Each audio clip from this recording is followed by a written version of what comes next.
Molianboy Meesigi Matangda Mari Leinaba Singna achumba Langla Langjil Puthokpiyu haina leikhidraba apokpi Lanu Sinnu Aimol na tourakli ngasi Manipur Press Club ki thangjing holda pangthokpa paugi mifam amada wafam masi phongtok aduna mahak na makata na hai mahaki machanupa Molianboy asi Technopol district ki manung chana leiba Langbol village jagini aduga haujikna adim jati hostel da leiraga DM college ta BBA tambani tha asi ki taragani thoigi numidangda Molianboy masangam laktabadagi City Hospital da bukhatle haina imung manunggi miyoising da pau pirakhe imungi miyoising na hospital da yorpa matamda Molianboy ge thawai yaudraba hakchang oina leiramba thengnarakhe adim jati hospital ge warden na misi asigi matangda phongdorakpagi matung inna Molianboy mamanaba amaga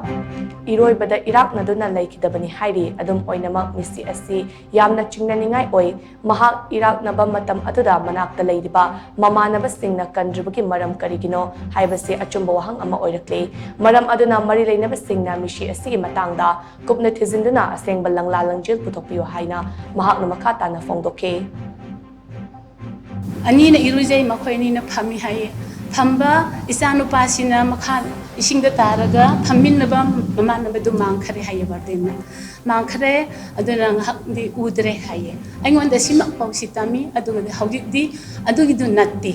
ma sudi body do City Hospital da pubu challi sinaba aduna ai yam pinde ai police da su report taw khare aduga dead body su ai laudri hojik phawba ai gi wakhande asigumba thawdok se Manipur da lairiba isin ina oja guru mayam nasu ai gi isa se hojik dem college da tamjabani aduna magi mahai se exam thana ngai hayeng mandini mana tami ba mahai sange